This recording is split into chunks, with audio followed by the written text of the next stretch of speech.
kita sampai pada bab terakhir mengenai sistem persamaan diferensial linear. Sistem persamaan diferensial tuh udah dipelajari di bab 7 kalau nggak salah, udah UTS. Ada Null Klein itu, yang Null Klein. Ini si profesor juga mau protes, UTS-nya disalahkan. Ternyata benar gitu ya. Diperhatikannya kadang-kadang salah koreksi gitu. Oke. Nanti dipakai lagi itu. Kalau di bab 7 tuh sistem persamaan diferensialnya umum. Sekarang hanya yang linier, tapi digali lebih dalam ya. Jangan ngobrol. Oke, kita lihat dulu bentuk umum dari sistem persamaan diferensial linier. Dimensinya 2, hanya ada 2 persamaan gitu ya. Itu bentuknya seperti ini. Jadi ada fungsi X1 dan ada fungsi X2. Masing-masing turunannya memenuhi hubungan ini. Nah, di sini X1, X2 fungsinya yang A11 sampai A22 itu bilangan yang diketahui. G1 dan G2 ini fungsi dari T gitu ya. Jadi kita mau mencari solusi X1, X2-nya. G1, G2 juga diketahui. Kemudian dalam bentuk matriks ini bisa saya tulis seperti ini. Kita nanti akan pakai matriks konsepnya karena solusinya itu nanti pakai nilai dan vektor eigen ternyata gitu ya. Jadi akan dimunculkan dalam notasi matriks. Ingat fungsinya X1 fungsi dari T, X2 juga fungsi dari T, cuma terkait gitu ya. Terkait. Oke, ini kalau kita kalikan matriksnya ditambah vektor ini kembali ke atas. Jadi membentuk matriksnya tinggal koefisien X1, X2 itu pasang di sini. Ini juga koefisien X1, X2 pasang di sini. Nah, kali X1, X2. Oke. Kemudian kalau kita singkat ini sebagai vektor X saja. Jadi vektor X itu isinya X1 dan X2. Fungsi ya, dua-duanya fungsi. Jadi kalau di terapannya nanti mungkin ini jerapah, ini gajah gitu ya. Populasi jerapah atau gajah. Atau gajah di lokasi A dengan gajah di lokasi B gitu. Oke, dx dt sama A-nya matriks bergantung ke T kali vektor X ditambah fungsi G gitu ya. Nah, kita nggak akan membahas terlalu umum, yaitu bila A-nya ini dan G tidak memuat variabel T, artinya A-nya ini A11 sampai A22 ini semua, dan G-nya ini hanya berupa konstanta, nggak ada T-nya. Nah, maka sistemnya disebut otonom gitu ya. Disingkat dari autonomous differential equations. Nah, lebih lanjut kalau G-nya sama dengan 0, jadi ini vektor 0, 0, ya G-nya nggak ada gitu ya, maka disebut homogen.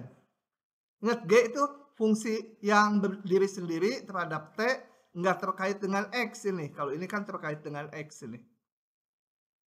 Ini apalagi terkait dengan turunan dari X.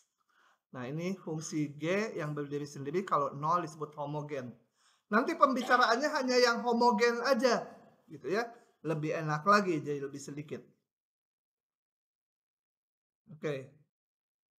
Jadi sistem persamaan diferensial linear otonom. Otonom artinya di sininya nggak ada T-nya di A dan G-nya. Dan G-nya 0. Itu homogen. Bentuknya seperti ini. Ini yang akan kita utak-atik selanjutnya ya. Jadi soal-soalnya menyangkut yang seperti ini. Disalin sok. Lanjut ya. Jangan disalin persis-persis. Kata-katanya mah nanti nggak keburu. Nah, diberikan sistem persamaan diferensial berikut, tuliskan dalam bentuk notasi matriks. Nah, kalau notasi matriks yang tadi, boleh yang panjang kayak gini, boleh yang disingkat kayak gini. Kalau disingkat kayak gini harus dijelaskan X-nya itu apa, A-nya itu apa ya. Jadi saya akan tulis dalam bentuk yang seperti ini aja. G-nya mana? G-nya itu yang berdiri sendiri, nggak terkait dengan X. Di sini tidak ada G-nya ya. Jadi kalau nulis matriks tinggal salin aja gini. Kok nggak ada jawabannya? Tinggal tulis D mana? Biru dx1 dt dx2 dt gitu ya, vektor sama dengan ininya apa? Tinggal salin aja ini koefisien x1 minus a ini x1 lagi jadi minus b. Mana x2-nya di baris pertama? Nggak ada baris 2. Jadi tambah 0x2 gitu kan ya. 0. Ini yang x1-nya B, yang x2-nya min C gitu. Kali x1, x2. G-nya nggak ada. Ya, jadi ini otonom. Otonom, nggak ada GT yang berdiri sendiri. Jadi homogen juga.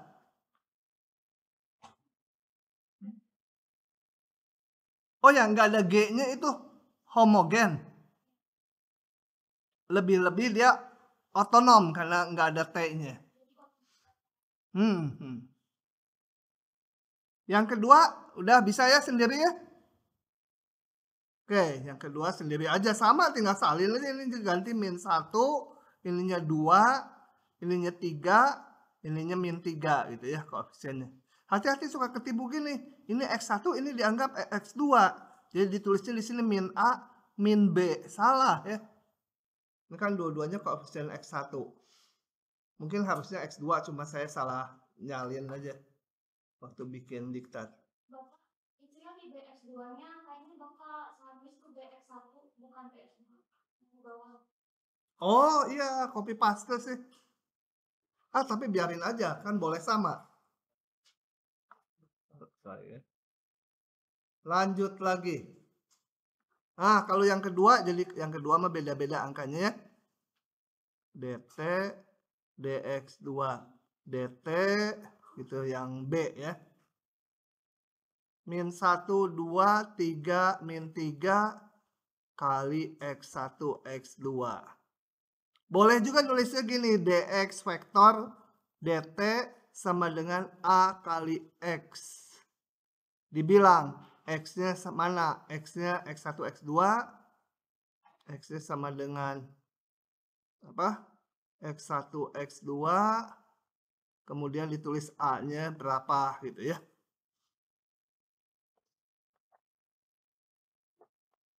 Oke, lanjut lagi.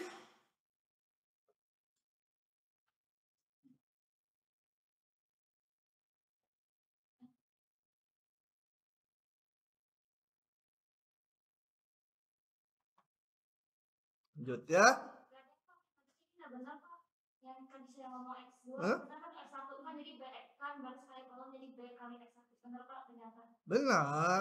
Benar lah.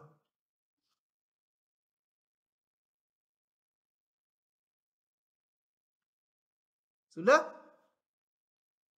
Kok jadi banyak yang nyalin ya? Oke. Nah, kita masuk ke nilai kesetimbangan.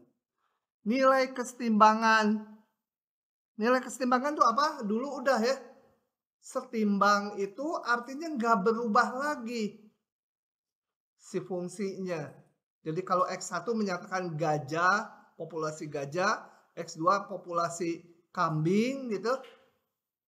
Kalau yang dimaksud dengan nilai kesetimbangan tuh berarti jumlahnya udah nggak berubah terhadap waktu. Artinya turunannya 0. Nah, berapa nilai X1, X2 yang menyebabkan turunan ini dua-duanya 0? perubahan jumlah gajah 0, perubahan jumlah kambing 0. Yaitu namakan titiknya itu nilai X1, X2-nya tuh disebut X1 topi dan X2 topi. Ini adalah nilai di mana dx1 dt-nya 0 dan dx2 dt-nya 0. Ya. Kenapa dikasih topi spesial? Kalau X1-nya sekian dan X2-nya sekian, maka dimasukkan ke rumus ini, hasil ruas kanannya jadi 0. Gitu ya.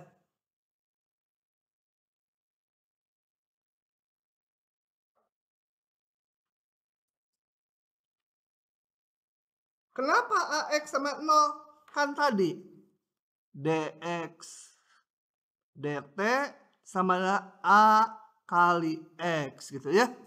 X-nya tuh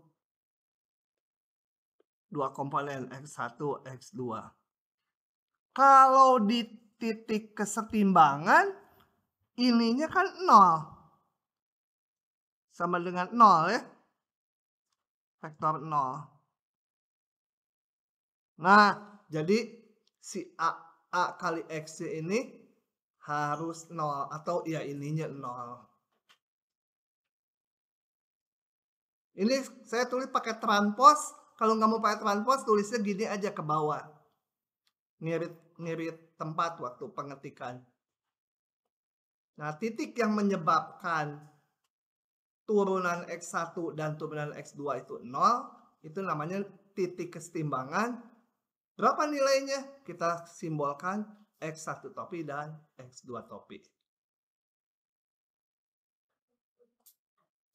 Nah, bila determinan A tidak 0, maka nilai keseimbangan hanya ada satu, yaitu solusi ini hanya tunggal. Ya, yaitu X sama 0. Kenapa? Kalau determinannya tidak 0, berarti punya inverse kan? Mana topinya? Aduh. Sebentar. Coba saya lihat lagi ini ya. X topi itu nilai kesetimbangan memenuhi ini.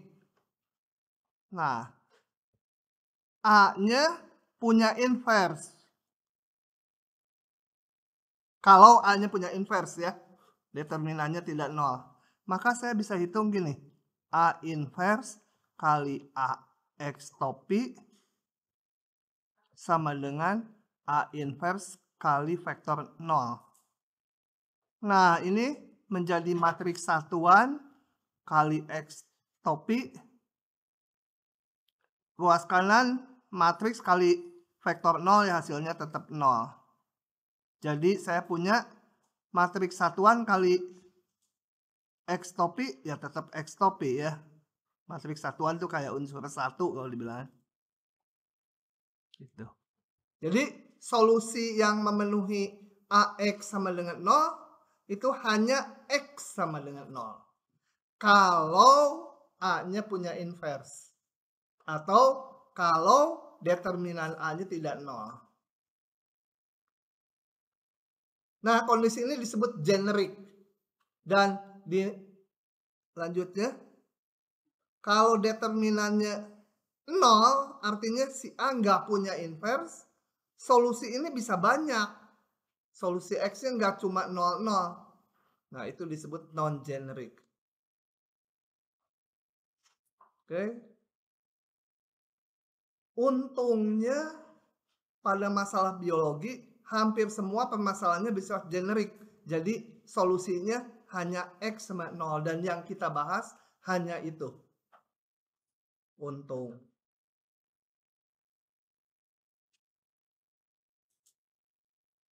Oke. Nah, jadi apa? Yang memenuhi ini, kalau masalahnya generik, cuma vektor ini 0, 0. Jadi nilai keseimbangannya nanti cuma X1 topi 0, X2 topi 0. Ya. Karena X topinya 0. Ini vektor ya, X1, X2 itu. Dan kita hanya akan belajar itu. Itu aja udah susah nanti. Nah, Ini kembali ke yang lalu. Apa itu X1 null client? X1 null client adalah diperoleh dengan cara dx1 dt dibuat 0 ya. Nanti ini solusinya ini sama dengan 0. Nah, ketemu X1 null client. Yang udah UTS sekarang dipakai lagi. Bila memenuhi dx2 dt sama 0 disebut X2 null client. Jadi yang turunan X2-nya 0. Ini yang turunan X1-nya 0. Karena itu nanti menentukan arah solusi gitu ya. Oke. Nah, titik keseimbangan apa? Titik keseimbangan adalah yang memenuhi keduanya. Kan harus ininya 0, harus ininya juga 0. Jadi yang memenuhi ini 0, dx1 dt-nya 0, dx2 dt-nya juga 0. Ini sama dengan 0. Itu persamaan garis lurus. Ya. Atau lihat yang B lah. Ini nggak ada X2-nya di sini. Ini sama dengan 0. Berarti persamaan garis lurus. Gitu ya. Kalau X1-nya saya namakan X, X2-nya Y, ya ini min X ditambah 2Y sama 0. Yang ini 3X min 3Y sama dengan 0. Nanti null client-nya itu berupa garis lurus. Yang memenuhi ini dan ini. Oke, lanjut. Sok, salin dulu. Oke, lanjut lagi ya. Oke. Bentar, ini ada jawabnya nggak? Oh, nggak ada. Harus. Oke, kalau nggak ada saya harus ngitung. Sambil mengulang. Kan udah lupa ya? Null client udah lupa belum? Gambarkan X1 null client dan X2 null client. Kalau nanti digambar di bidang XY, ya X1-nya itu sumbu datar, X2-nya sumbu tegak gitu ya. Saya nyari dulu X1 null client. Mencari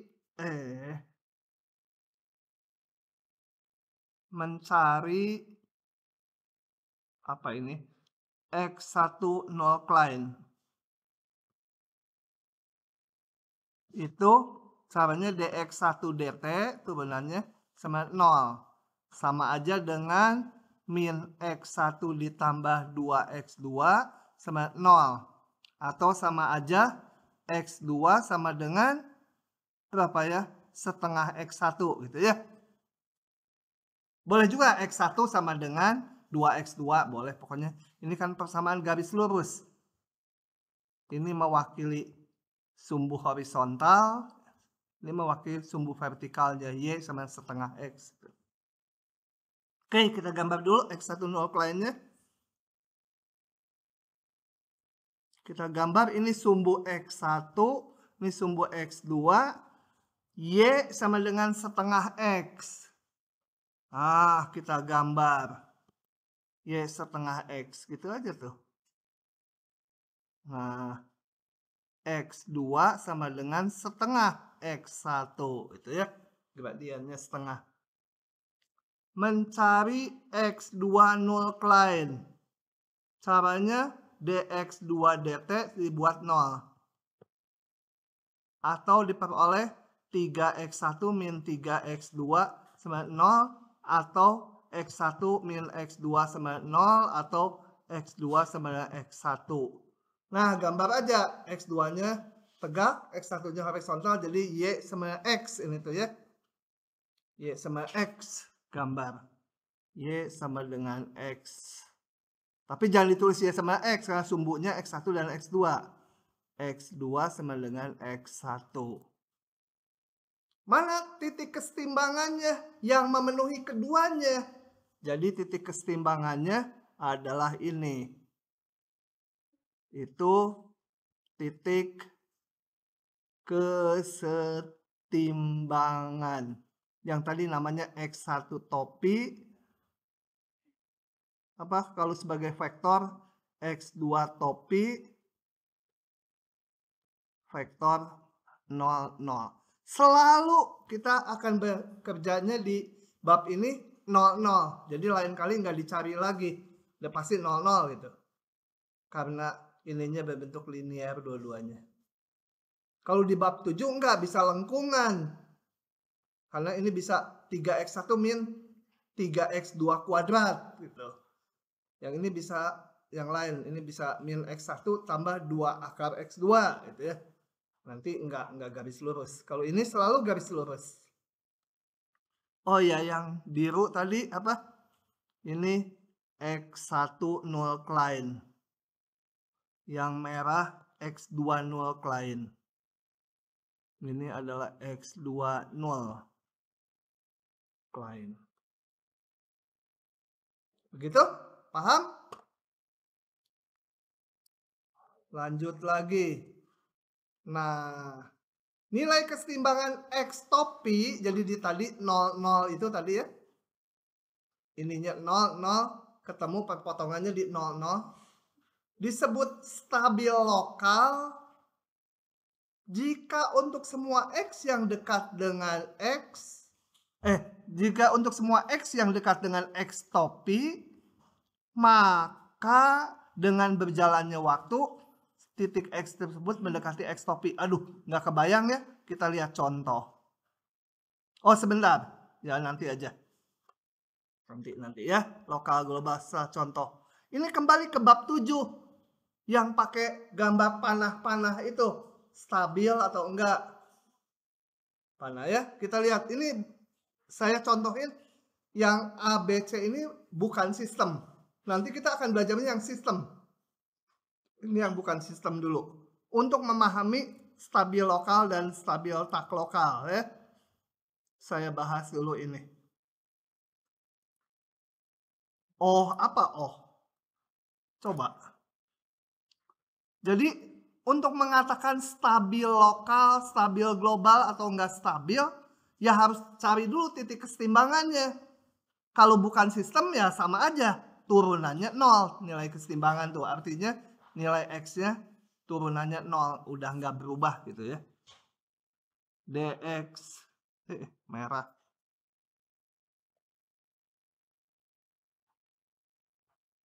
dx dt sama 0.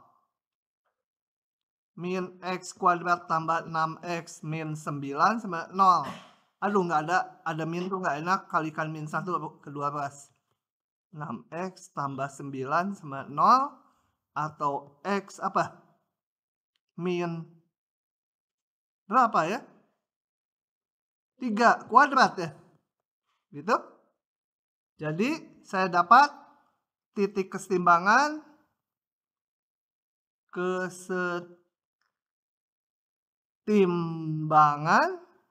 adalah X topi sama dengan 3 ya.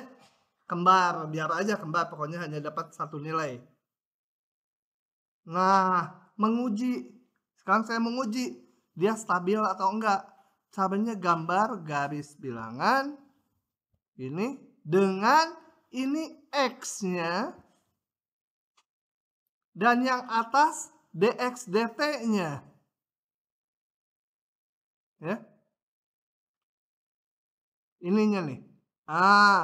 Dulu dinamakan fungsi G kalau dulu. Atau kalau ini saya sebut apa? Gx, ya ini si Gx-nya gitu ya. X, jadi ini X-nya, ini turunannya. T-nya nggak kelihatan di situ. Kita lihat, ini tadi setelah diuraikan jadi ini ya, yang ruas ini. Jadi gambar dulu titik kesetimbangannya, 3. Kemudian gambarkan ini, X min 3 kuadrat. Gambarnya gimana? Parabola ya. X kuadrat diapakan? Kalau saya mulai dari gambar Y sama X kuadrat, diapakan? Hah? Mau ngegambar ini saya gambarnya gimana nih? Y sama dengan X min 3 kuadrat gimana?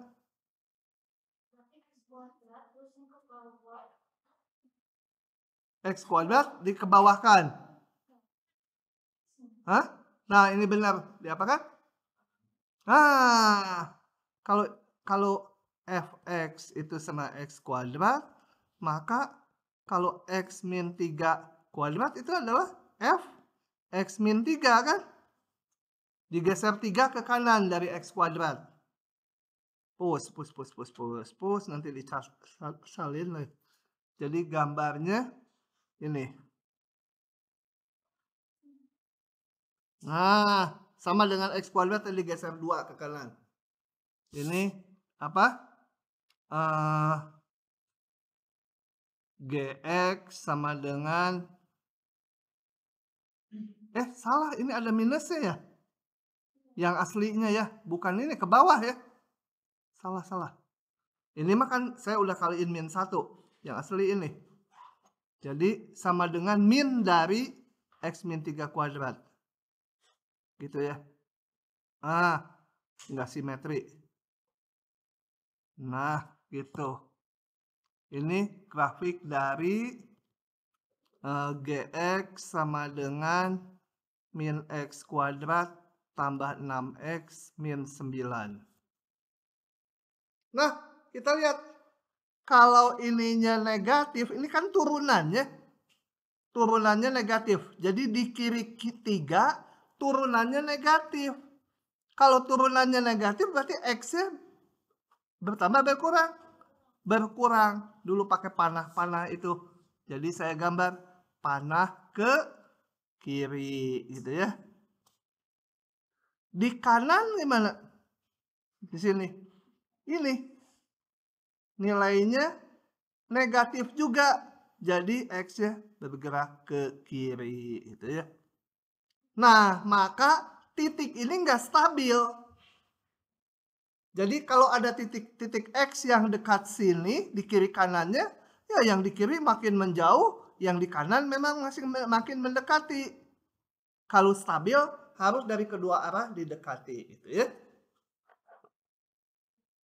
Nomor B. Ini saya salin lagi. Sama, menentukan titik keseimbangan serta kestabilannya. Nah, ini kembali saya bikin, ini saya namakan Gx lagi. Saya bikin dx dt sama 0 atau Gx sama dengan 0 sama aja dengan x min 1. Aduh, nulis. X min 1, X min 3, X min 4, 0 gitu ya. Jadi ketemu ada 3 titik. X1 kasih topi kalau nilai keseimbangan.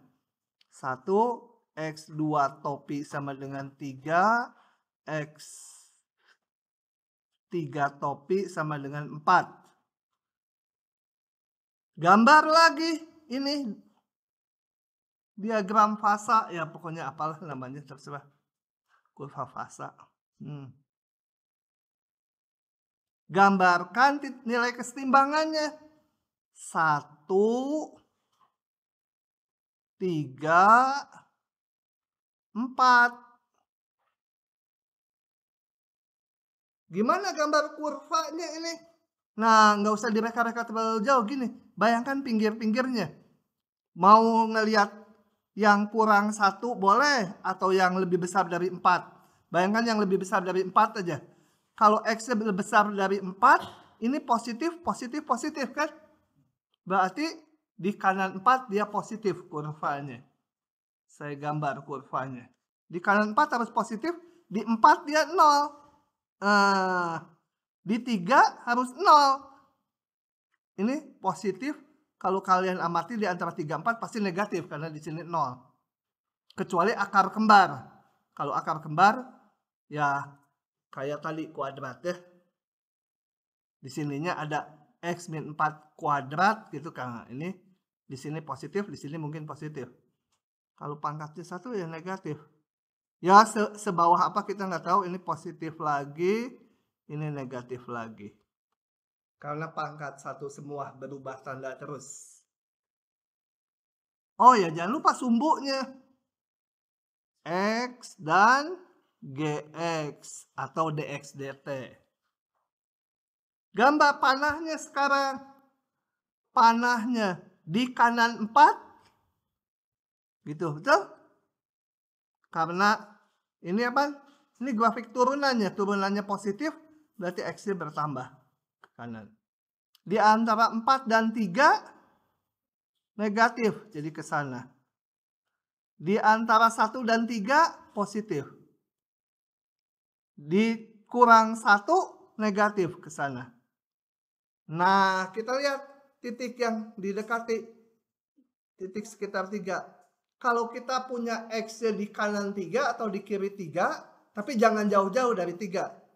Maka dia akan menuju titik 3. Menuju titik kesetimbangan ini. Maka ini dikatakan stabil lokal. Ya.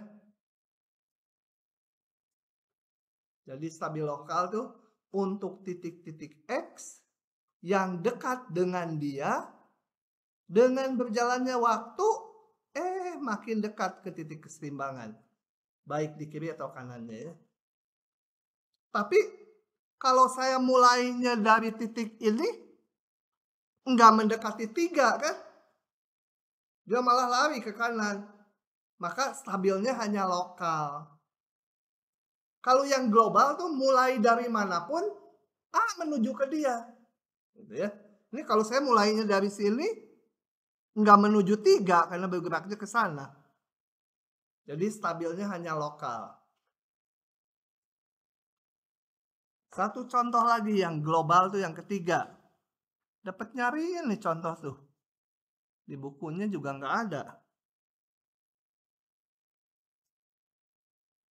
Oke, saya masuk lagi ke sini. Untuk contoh ketiga, ngerjakannya sama aja. Oh ya, ini mau salin dulu, sok salin. Oke, contoh ketiga. Ini, kembali titik kesetimbangan. Titik atau nilai ya. Titik kesetimbangan. Oh ya, ini saya sebut dulu sebagai GX. Itu adalah GX sama dengan 0. Namanya nggak harus G, apa aja ya. Jadi min X pangkat 3 sama 0 atau X sama dengan 0 gitu ya. Kasih topi nilai kesetimbangan. Supaya nggak kepanasan. Nah, kita mau menguji dia stabil lokal, stabil global, atau enggak stabil. Gambar lagi. Di bidang X, GX. Gambarnya grafik X, min X pangkat 3. Min X pangkat 3 tuh gitu ya. Nah, jadi kayak X pangkat 3 dicerminkan terhadap sumbu Y. Nilai keseimbangannya di sini, di 0, 0. Di 0. Nah, kita amati sekarang arah perubahan nilai X-nya kalau diberikan di sini karena negatif bergerak ke kiri. Kalau di sebelah kiri 0, positif berarti geraknya ke kanan. Nah, kita lihat yang ketiga ini. Diberikan di X manapun awalnya, dengan bergeraknya waktu, dia akan menuju titik 0. Menuju titik kesetimbangan.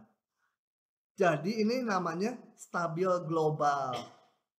Kalau yang tadi lokal aja. Karena kalau diberikan jauh-jauh dari titik 3, nggak menuju 3. Hanya yang di sekitar 3 baru menuju titik 3.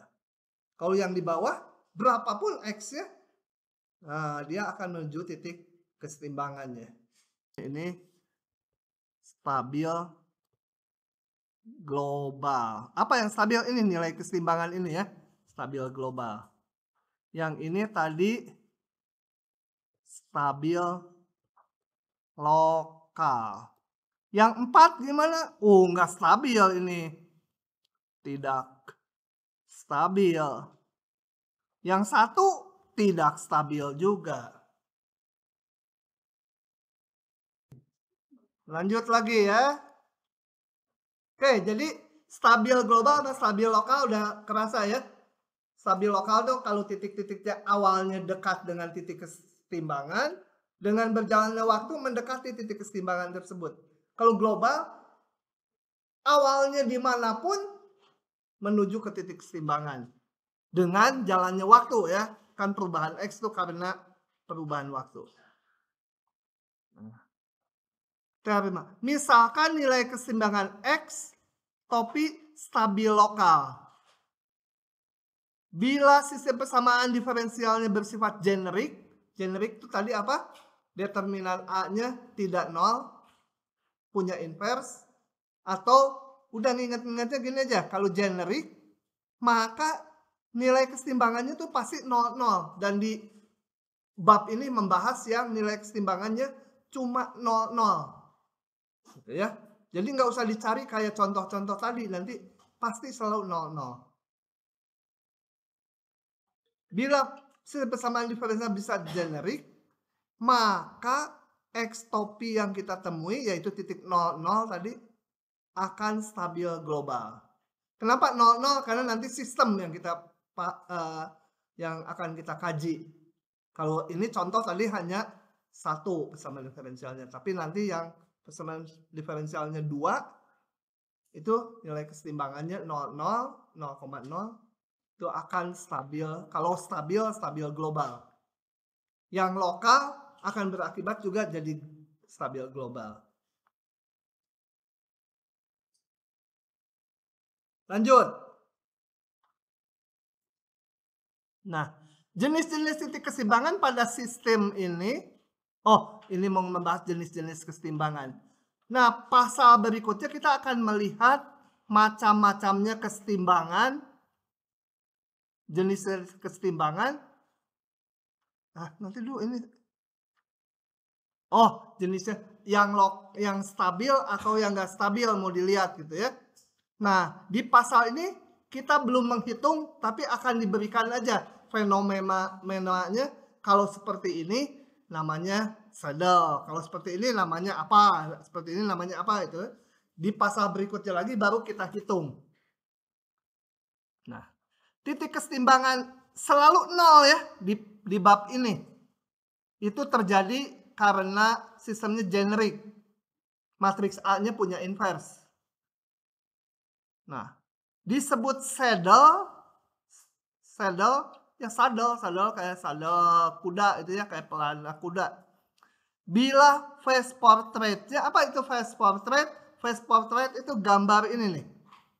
Nanti ini kan X ininya ada 2 fungsinya, X1, X2. Nah, itu gambar solusi di bidang X1, X2. Dulu di bab 7 juga udah. Gimana perilaku solusinya gitu ya. Interaksi X1 dan X2-nya. Selain nanti menggambar masing-masing X1 terhadap T, X2 terhadap T. Tapi yang akan dilihat ini face portrait. Jadi gambar X1 terhadap X2.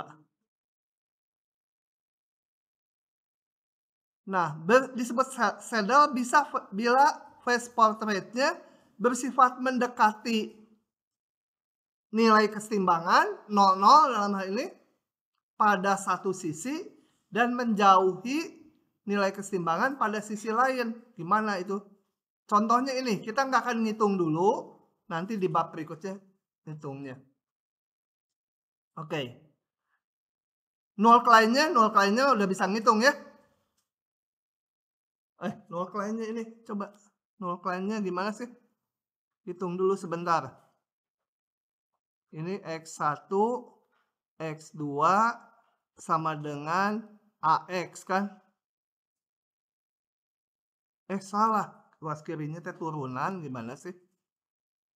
Luas kirinya tuh turunannya DX1 DT, DX2 DT. Sama dengan X1 X2.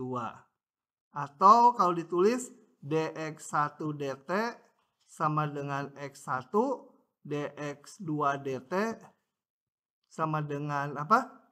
2X1 min X2. Nah, X1 null client apa? X1 null client tuh turunan X1-nya 0. Jadi X1 null client adalah X1 sama 0. Bapak, yang X1 DT bukan yang absurd. Oh, salah ya? X2. Jadi X2. Ini adalah X1 null client ya. X1 null client itu turunan X1-nya 0. Diperoleh persamaannya X2 sama dengan 0. Sorry. Nggak pakai topi. Nanti topi menilai keseimbangan seluruhnya. Kemudian X2 null client adalah 2X1 min X2 sama 0. Ini adalah X2 null client. Nah, ini dapatnya nih. Jadi X1 null client-nya ini. Sebentar. Rekam dulu. Oke, jadi dari X1 null client saya dapat persamaannya ini. Dari X2 null client saya punya hubungan ini. Oke, saya push dulu ini semua. Lanjut lagi. Saya gambar X1 null client itu X2 sama dengan 0. X2. Oh ya, yang namanya face portrait itu kita akan menggambar kurva dengan sumbu-sumbunya ini X1, ini X2. Boleh juga ditukar ya. Ini X2, ini X1 sumbunya. Tapi ya biasanya urut ya. Yang horizontal, yang indeksnya lebih kecil. Kemudian kita gambar X2 sama dengan 0. Mana X2 sama 0? X2 sama 0 tuh sumbu horizontal ya. Betul? Jadi X2 sama 0 tuh bukan satu titik ini, bukan ya. Ini semua X2-nya kan 0. Sumbu datar. Dan satu lagi kita gambar X2, 2X1. Kayak Y, 2X gitulah. Ini. Oke. Saya mau ngejelaskan yang lain, jadi terpaksa saya crop ini. Supaya nanti paham. Perlu ini untuk ujian dan KBF 4. Saya gambar ulang ya. Nah. Ini sumbu X1, ini sumbu X2. Dua-duanya fungsi ya. X2 null client tadi, X1 null client adalah sumbu horizontal. Ini X2-nya sama 0 nih semua. Kemudian satu lagi X2 null client garis X2 2X1. X2 2X1. Ya. Kurang tebal.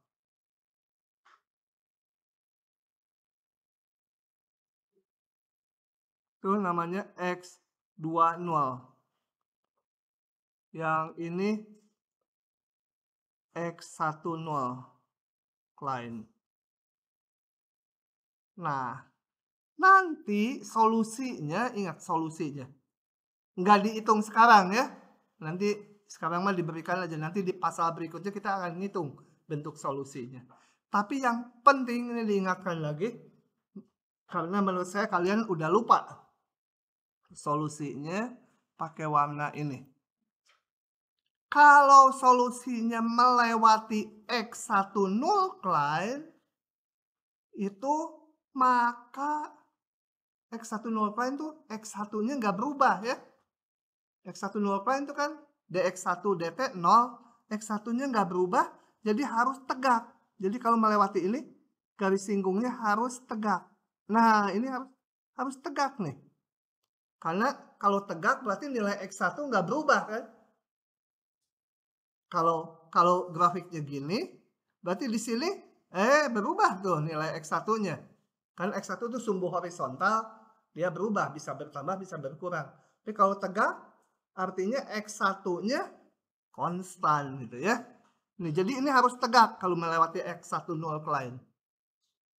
Kalau melewati X2 null client, grafiknya, maka X2-nya harus konstan. Kenapa? Karena X2 nullcline itu dx2 per dt 0. dx2 per dt 0, yang ini nih, yang hijau ya. Ini adalah dx, diperoleh dari dx2 per dt sama 0. Artinya x2-nya nggak berubah. Kalau x2 konstan itu kan horizontal.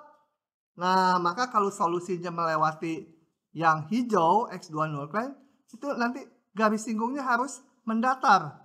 Ya, entah begini, pokoknya ini harus mendatar di sini.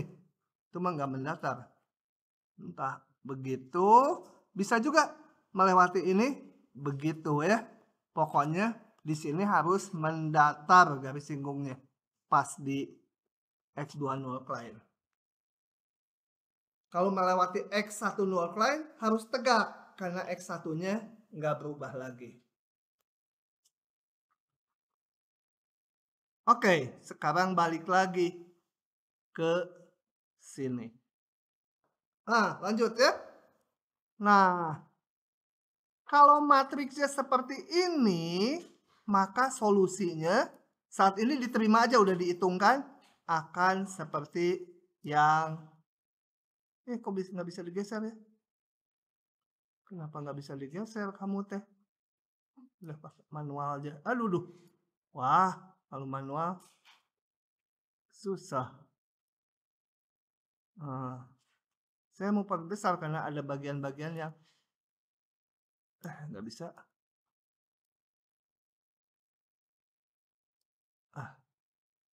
Mana nih slide mau digeser ya?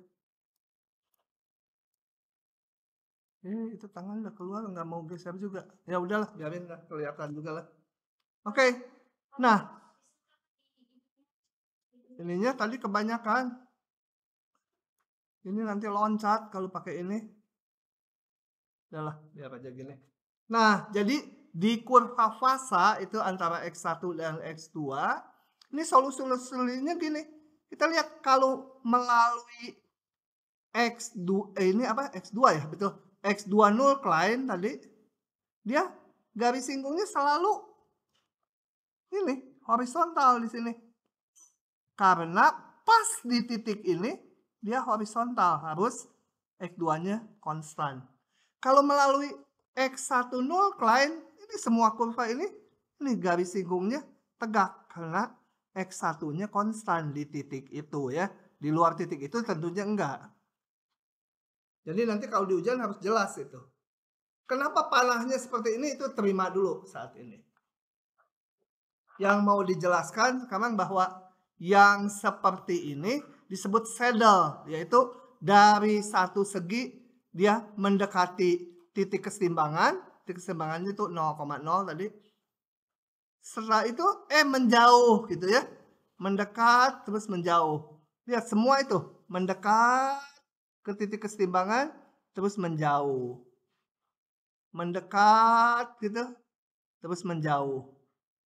Dari semua ini, dari sini mendekat ke 00 kemudian menjauh dia. Ini panahnya bener nggak yang saya tunjuk tuh? Ini panahnya penting ya, nanti harus digambar. Ini juga mendekat ke titik 00 meskipun masih jauh gitu ya jaraknya, tapi mendekat kemudian menjauhi. Yang merah apa? Yang merah itu adalah, mana syarat awalnya ya? Ya, yang merah itu salah satu solusi lah. Ya. Dari ini. Solusinya semua yang biru muda gitu. Kenapa nggak ada keterangannya yang merah ya? Apa ada di halaman berikutnya? Oh, nggak ada. Ini salah satu solusi aja yang merah. Yang melalui titik, nah ini kira-kira nggak tahu lah. Nah, kalau yang ini solusi tadi banyak, yang merah salah satu solusi. Kalau kita gambar di bidang ini, saya mau gambar juga di bidang ini T, ini X1. Kemudian sekali lagi nanti ini T, ini X2. Tapi keduanya dilakukan di sumbu yang sama. Kita lihat ini kalau yang merah ya, salah satu solusi. Kita lihat nilai X1-nya. X1-nya dari sini mula-mula Waktu T0 tuh mula-mula di sini, berarti nilai X1-nya ini berapa? -1 ya. Nilai X1-nya -1. Paham nggak ini? Grafik merah, pangkalnya itu X1-nya kan -1, ini -1 nih. Ini 1, ini -1. Ini -1 nih. Itu -1. Jadi waktu awal dia ada di -1. Jadi kalau digambar X1-nya itu awalnya ada di -1. Nah, yang ini nih. Loh, kok nggak -1? -2. Oh, -2 ya, ini -1-nya ya. Sorry, salah. Ini 1, ini -1, ini -2.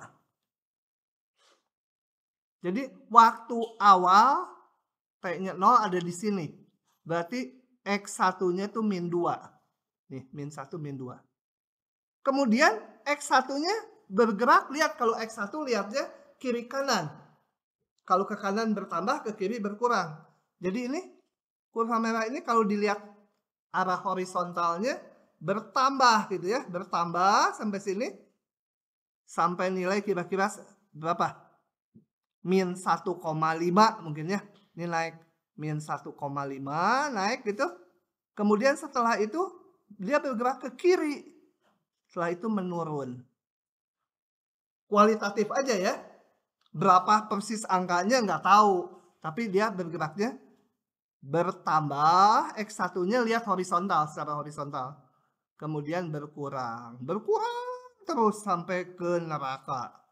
Bertambah meskipun negatif.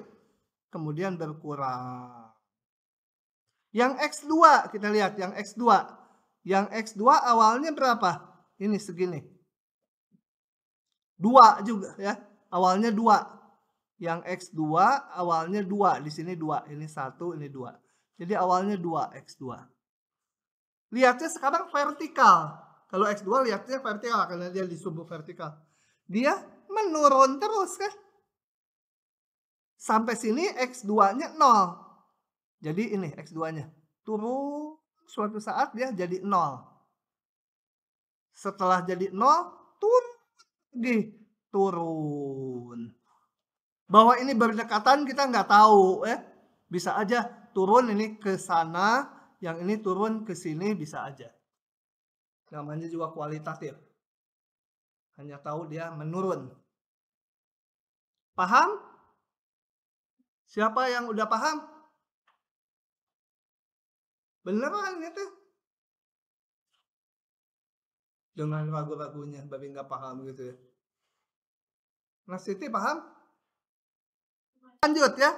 Nanti kenapa kurvanya gambarnya gini? Itu nanti di pasal berikutnya. Ini hanya mengenali dulu kalau bentuknya mendekat kemudian menjauh itu namanya bertipe titik keseimbangannya bersifat saddle gitu ya. Stabil enggak?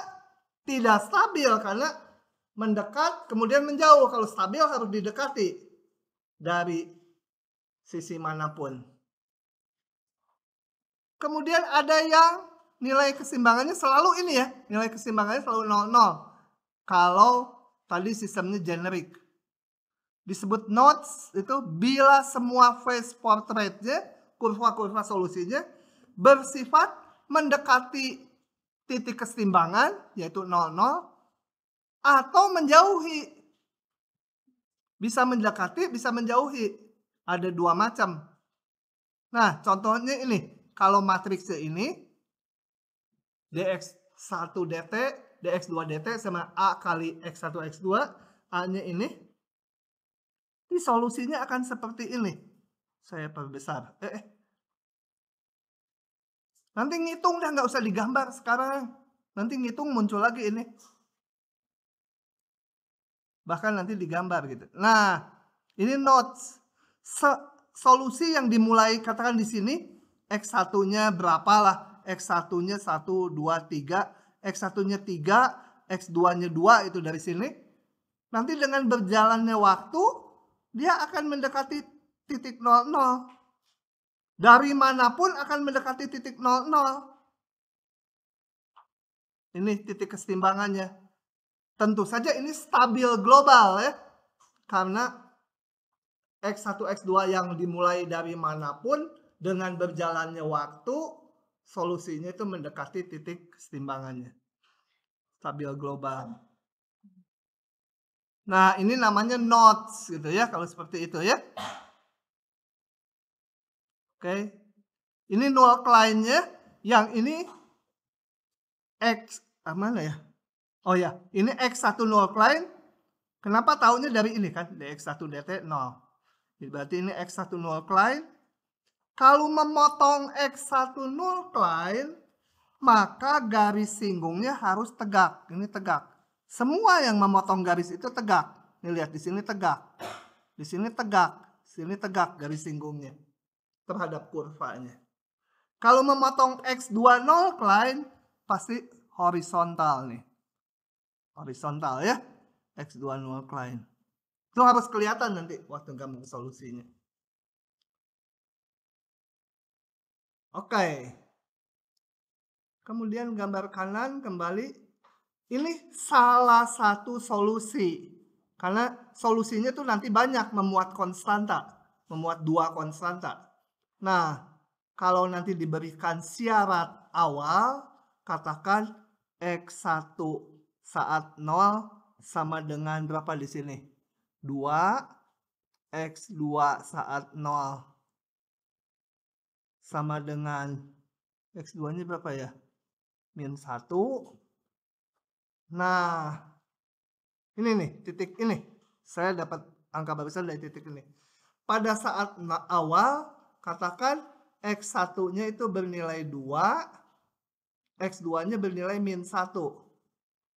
Awalnya di sini. Solusinya yang merah ini. Saya mau gambar di grafik solusinya, T terhadap fungsinya.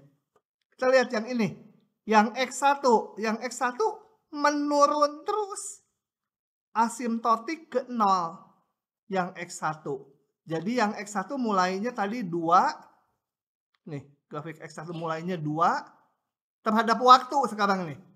Kemudian menurun terus asimptotik ke nilai 0. Ini kan menuju sini X1-nya 0. Ini ke kiri terus grafik merah tuh. Kalau yang X2 tuh kita lihat. Yang X2 awalnya min 1. Kemudian dia X2 ngelihatnya vertikal ya. Di sini menurun ya. Nah ini grafiknya menurun kemudian naik asimptotik ke 0. Naik asimptotik ke 0. Paham tidak? Ya. Nah, tadi katanya kalau nodes itu bisa mendekati atau menjauhi, ada 2 macam. Bisa juga terjadi kayak yang ini. Kalau kenapa kamu mengecil kamu teh? Nah, bisa juga kalau matriksnya dx1 dt, dx2 dt sama dengan b kali x1 x2, matriksnya ini itu terjadi solusinya seperti ini. Nah, jadi kalau awalnya katakan di titik ini waktu T0, dengan berjalannya waktu X1, X2-nya tuh ngikuti ini. Menjauh itu dia dari titik kesetimbangan. Titik kesetimbangannya nanti kalau dihitung hanya 0,0 aja dapatnya. Dari manapun menjauh. Bahkan yang tadinya dekat dengan nilai kesetimbangan, menjauh dia. Gitu ya. Jadi panahnya itu penting. Nah ini juga namanya nodes ya. Oke. Kemudian ini yang merah adalah salah satu solusi yang memenuhi kondisi awal X1-nya 2. Ini ya, X1-nya 2, X2-nya min 1. Jadi gambarnya kalau digambar di kanan. Susah benar sih. Kalau digambar di kanan, yang merah itu, grafik X1 terhadap T ya, ini T, ini X1. Waktu T-nya 0, X1-nya 2. Ini. Dengan berjalannya waktu, X1 ini grafik merah ke kanan terus. Berarti naik terus. Gitu ya. Yang X2 gimana? Awalnya X2-nya -1. Nih. Dengan berjalannya waktu, kita lihat kalau X2 lihat tegak. Dia naik terus juga ya. X2-nya naik terus. Sama. X2-nya naik terus. Jadi grafiknya gitu. Ini nabrak ini atau enggak? Ya kita nggak tahu karena ini sepotong. Kalau ini nabrak 0, ya ini juga nabrak titik 0. Gitu ya. Oke. Begitu. Lanjut lagi. Disalin ini. Ya ilah, disalin. Lanjut lagi. Ada yang namanya titik keseimbangan X0 itu disebut spiral. Nah, spiral kita lihat dari gambar aja ya. Sama kayak nodes, semuanya bersifat mendekati titik keseimbangan, mendekati 00, atau menjauhi 00 semuanya. Tapi bentuknya kayak spiral. Nah, gambarnya gini. Jadi kayak nodes juga ya. Ini lihat, semua menjauhi. Tapi menjauhinya dengan pola spiral seperti ini. Nanti di hitungannya yang spiral nggak ikut. Karena memuat bilangan kompleks hitungannya. Jangan lupa ini, kalau ini dx1 dt0, ini berarti x1 null line. Kalau memotong dia, kurvanya harus tegak. Kalau yang memotong yang ini, x2 null line, harus horizontal. Nah, kurva solusinya kalian bisa hitung kayak tadi ya. Spiral juga ada dua, yang semuanya mendekati atau semuanya menjauhi, cuma bentuknya kayak spiral gitu. Yang bawah ya. Nanti yang bawah paham, yang atas juga harusnya paham. Sebenarnya kayak tadi aja. Oke, kita lihat ini. Ini solusinya seperti ini yang merah. Jadi waktu T-nya 0, saat T sama dengan 0, ini awalnya di sini. Jadi si X1-nya 0 kan? Si X2-nya berapa? X2-nya 2 ya. 1, 2. X2 tuh yang tegak. Paham? Nah, kita mau lihat yang X1. Kalau yang X1 tuh dilihat naik turunnya berdasarkan arah horizontal. Grafik merah ini arah horizontalnya gimana? Ke kanan, ini kan. Kemudian balik ke kiri menuju 0. Ya, jadi gambar yang X1. X1 mula-mula 0 nih. Mula-mula 0. Ke kanan berarti naik kan? Naik. Nggak tahu puncaknya belum tentu di potongan ini. Pokoknya naik. Jangan dihubungkan dengan yang biru hijau satu lagi. Hanya naik. Naik. Sampai sini mungkin turun gitu ke kiri kan dari sini. Jadi naik. Turun. Asimptotik menuju ke 0. Paham? Yang X2. X2 mulainya dengan 2. 2 X2. Kemudian kalau X2 lihatnya tegak. Vertikal. Turun terus, betul? Turun terus kan? Maka sampai sini nanti naik ya, dekat sini ya. Naik menuju 0. Jadi turun sampai negatif ini. X2-nya negatif di sini kan? Turun jadi melewati ini X2 0 di sini. Turun melewati titik 0. Turun. Kemudian masih titik 0 masih turun. Kemudian naik di sini. Di sini naik. Turun negatif, kemudian naik. Asimptot ke 0. Udah paham?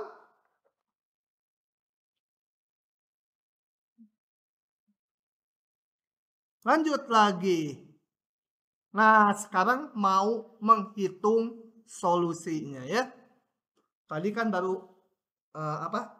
jenis-jenisnya. Nah, kita akan hitung solusinya. Cuma yang spiral nggak akan dibahas ya.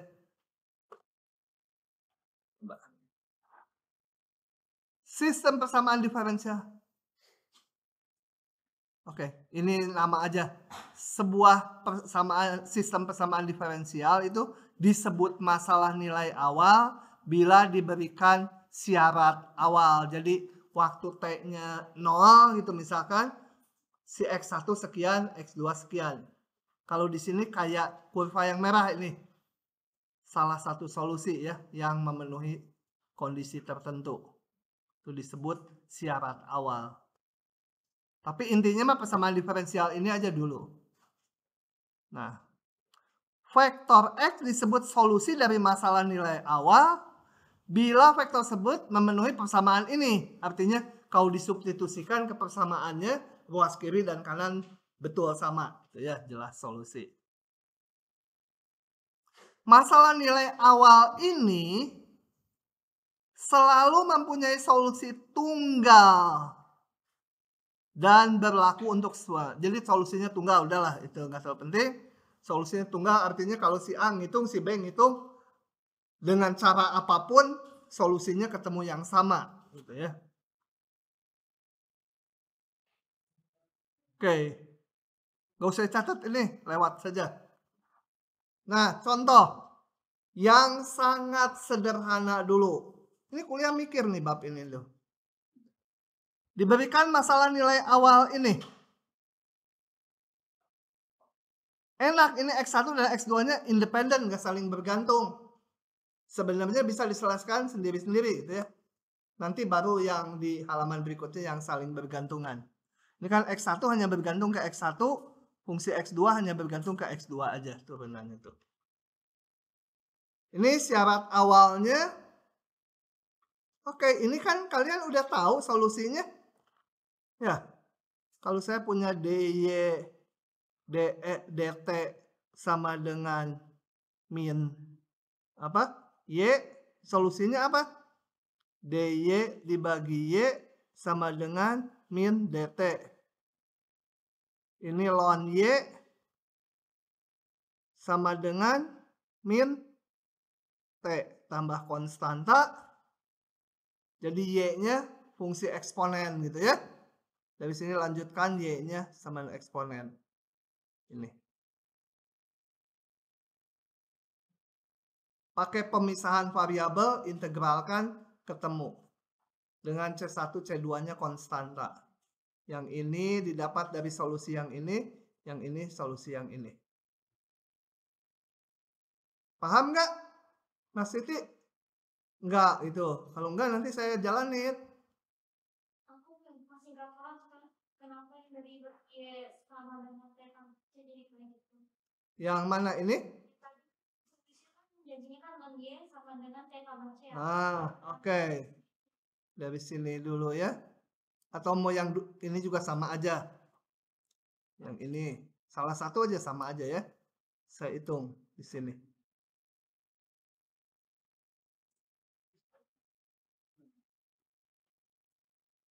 dx2 per x2 sama dengan min 3 dt. Sehingga ln mutlak x2 sama dengan apa? Jadi macet. Integralkan. Min 3 apa?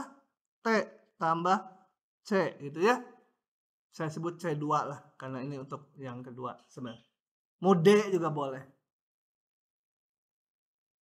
Nah, di sini nanti asumsinya asumsi X2 positif. Non negatif.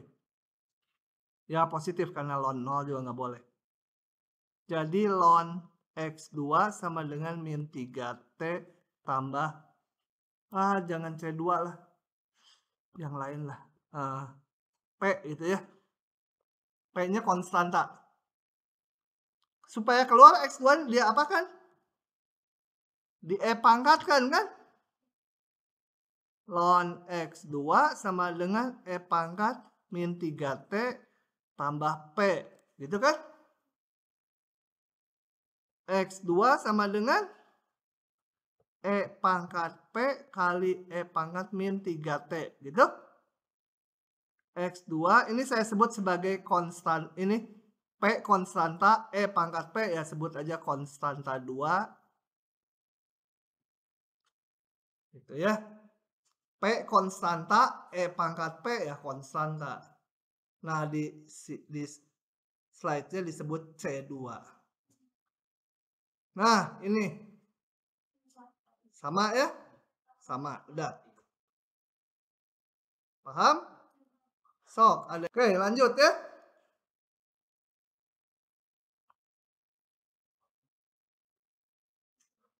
Nah, dengan notasi matriks, saya pakai notasi ini. Kenapa dinotasikan matriks? Karena di belakang nanti solusi sistem secara umum tuh adalah memerlukan nilai eigen dan vektor eigennya. Dalam notasi matriks, A-nya apa ini? Kita lihat. Saya susun gini. Supaya kelihatan dx1 dt, dx2 dt, itu kan awalnya sama min x1, soalnya ini sama dengan min 3x2. Tulis tambahan, tambah 0x2 kan itu ya. Ini yang bawah saya tulisnya enggak ini, tapi 0x1 min 3x2 gitu kan, sama aja dengan yang semula ini. Maka matriksnya adalah ini, min 1, 0, 0, min 3. Ya. Oke. X0 syarat awalnya diberikan waktu T-nya 0, X1-nya 2, X2-nya 5. Nanti ajalah. Oke. Nah, solusinya tadi kan ini solusinya saya tulis dalam bentuk vektor adalah C1 ini ya. Ya, ini kalau mau satu langkah dulu ya sama dengan C1 E pangkat min T, C2 E pangkat min 3T. Kemudian mau dipisah supaya ini ada 0, 0 ini. So?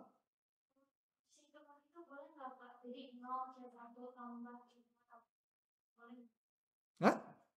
Ngomongnya gitu Pak, jadi 0 terus C1 tambah C2 yang itu kolomnya.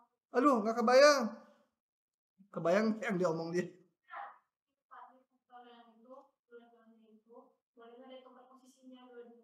Boleh, boleh.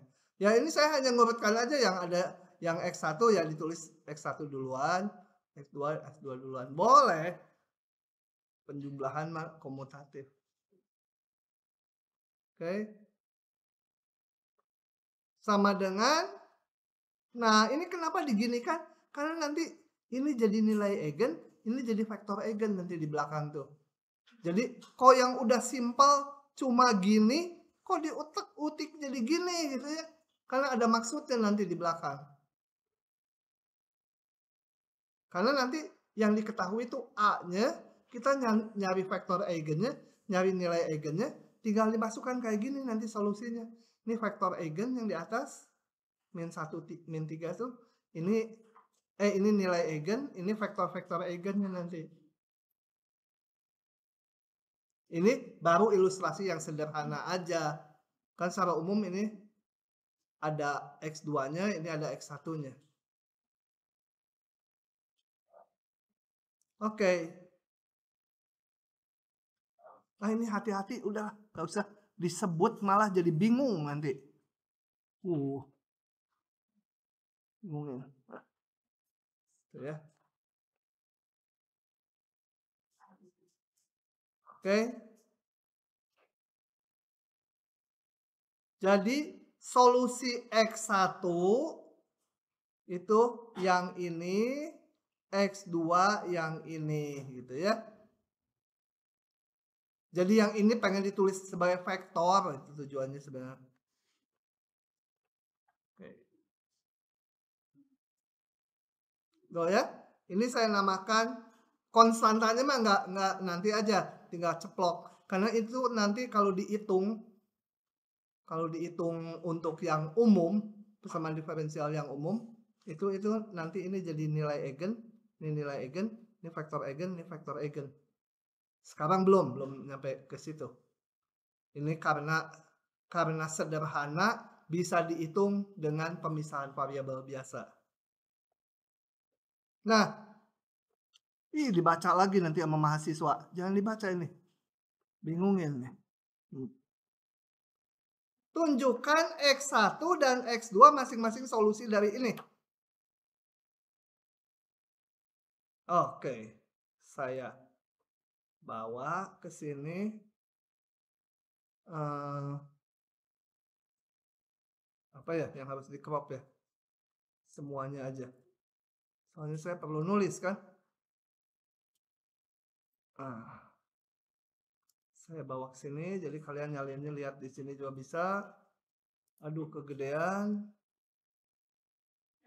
Kelihatan nggak segitu? Kelihatan kan ya ada layar kiri kanan yang belakang. Saya akan jawab ini. Coba. Katanya tunjukkan X1 vektor ini adalah solusi dari ini. Coba saya tulis dulu ya. Persamaan diferensialnya dalam bentuk ini. dx1 dt, dx2 dt sama dengan A-nya tuh min 1, 0, 0, min 3 kali X1, X2. Nah, sekarang tunjukkan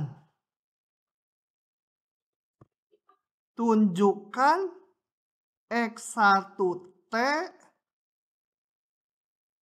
yang isinya adalah E min T kali 1, 0 itu solusi dari ini, sebut aja apa ini persamaan diferensialnya, bukan vektornya ya, keseluruhan ini sebut aja ini bintang gitu, dari bintang.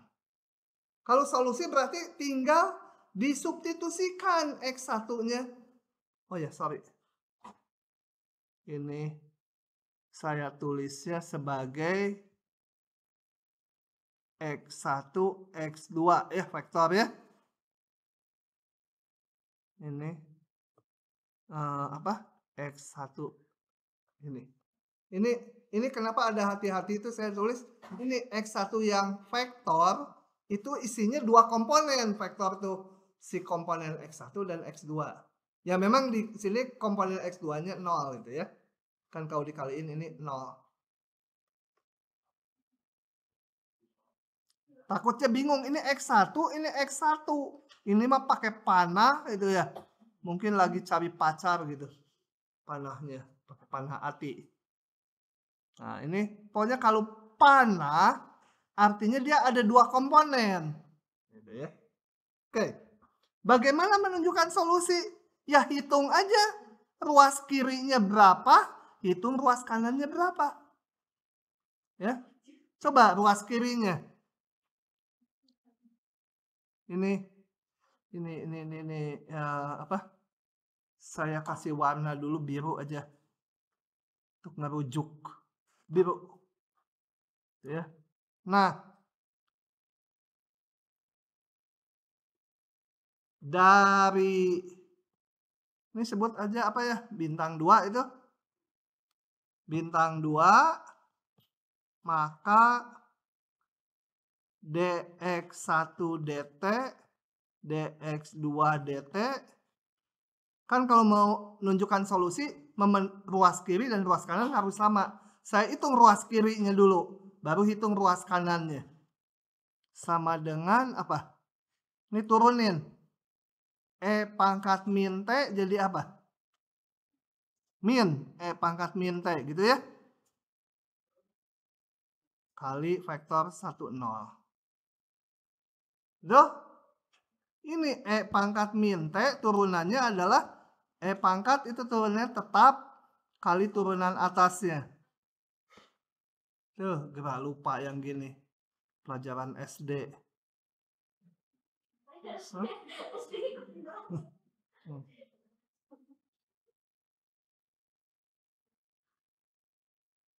Paham? Sekarang saya hitung ruas kanannya.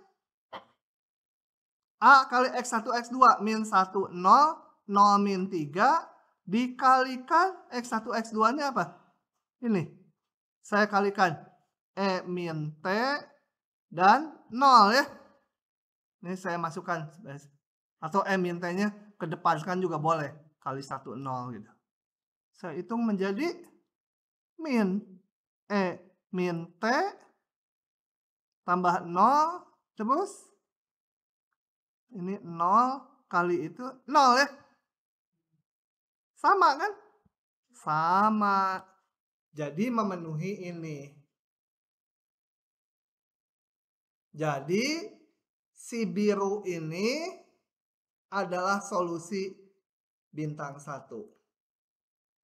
Jadi bintang 2 adalah solusi bintang 1. Begitu aja kalau solusi itu substitusiin 8, cilaka. X2 juga tunjukkan memenuhi ini, hubungan ini ya. X2 ini nih. Mana X2? Nah ini. Tunjukkan kayak tadi aja. Bahkan C1, X1 tambah C2, X2 memenuhi ini juga. Jadi kalian bentuk dulu. Ini nih. Ini C1, X1 tambah C2, X2. Ini diturunkan luas kirinya. Kemudian yang ini dikalikan matriks A. Hasilnya sama. Gitu ya. Hasilnya sama. Oke, lanjut ya. Nah, kemudian tadi solusinya yang ini ada dua solusi gini ya. Ini namanya solusi umum. Jadi kalau ada dua persamaan diferensial gini, nanti solusinya memuat dua konstanta. Nah, gimana mendapatkan C1 dan C2-nya? Pakai syarat ini. Jadi kalau di gambar-gambar tadi, mana sebelumnya? Contoh satu aja. Yang merah itu apa sih? Yang merah itu salah satu dari solusi umum. Ya. Jadi didapat dari mana? Yaitu konstantanya sudah dihilangkan. Konstantanya. Dengan cara gimana? Dimasukkan bahwa ini memenuhi ini. Ada dua syarat, dua konstanta ini bisa ditentukan gitu ya.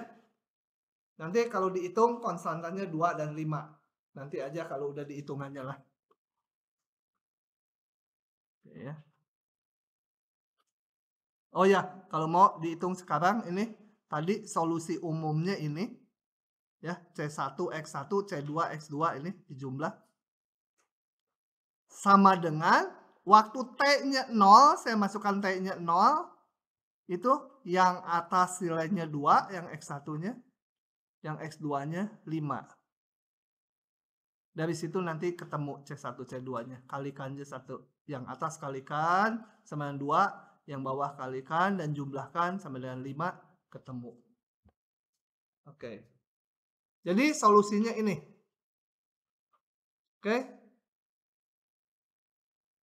Sedikit lagi.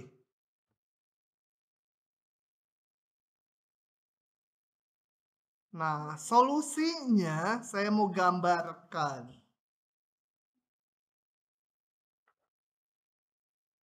Solusi khusus ya. Solusi umum Mas Ian nih. Mana solusi umumnya tadi? Sorry, saya mundur sedikit.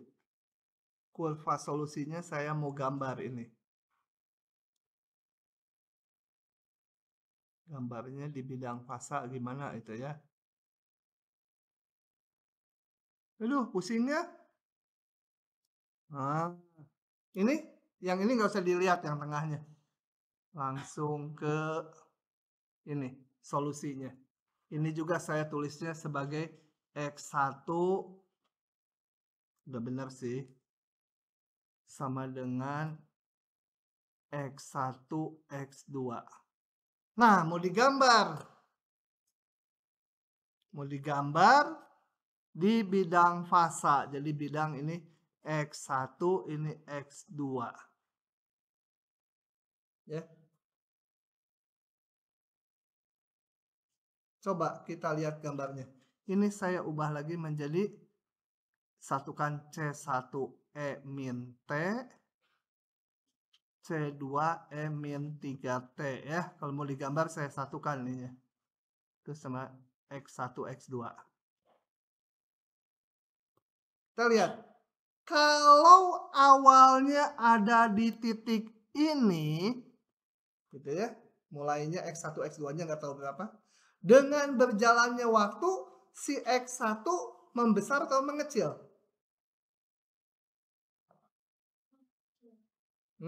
Kenapa? Ini C1, C2-nya anggaplah udah satu angka tertentu. Konstanta.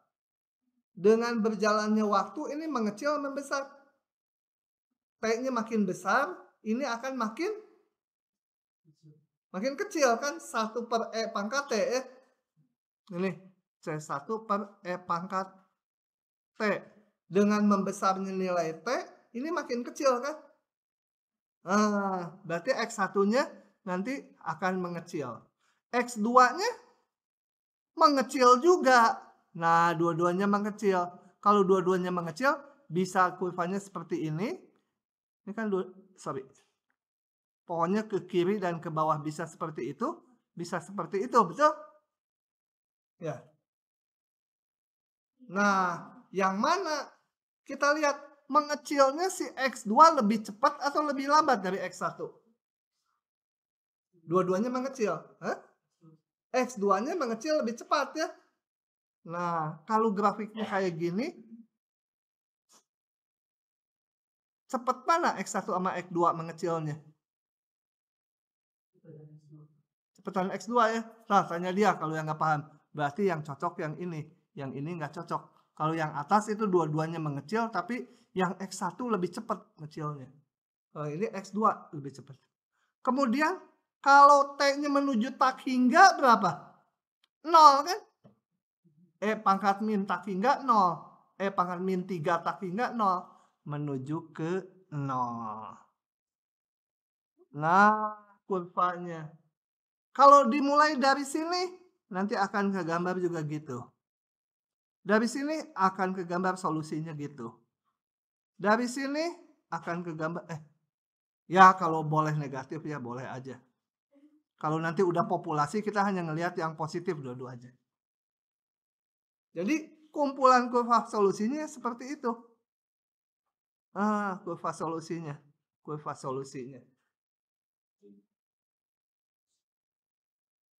Oke. Salah satu kurva solusi yang memenuhi syarat awal, X0-nya 2, X1-nya 2, X2-nya 5. X1-nya 2, X2-nya 5. X1-nya 2, X2-nya 5. 2, 3, 4, 5. Jadi awalnya ada di sini. Nah, yang ini ya. Dia akan bentuknya ya kayak ini juga. Set gitu ya. Gitu. Ini adalah salah satu kurva solusi yang memenuhi X1-nya awalnya 2, X1 0, X1 saat T-nya 0 itu 2, X2-nya saat T 0 itu 5. Jadilah gambar, mana tadi? Jadilah gambar ini.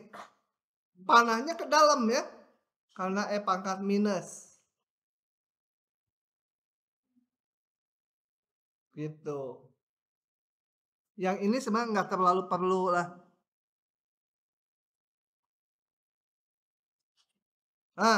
Prosedurnya nanti aja hari Rabu.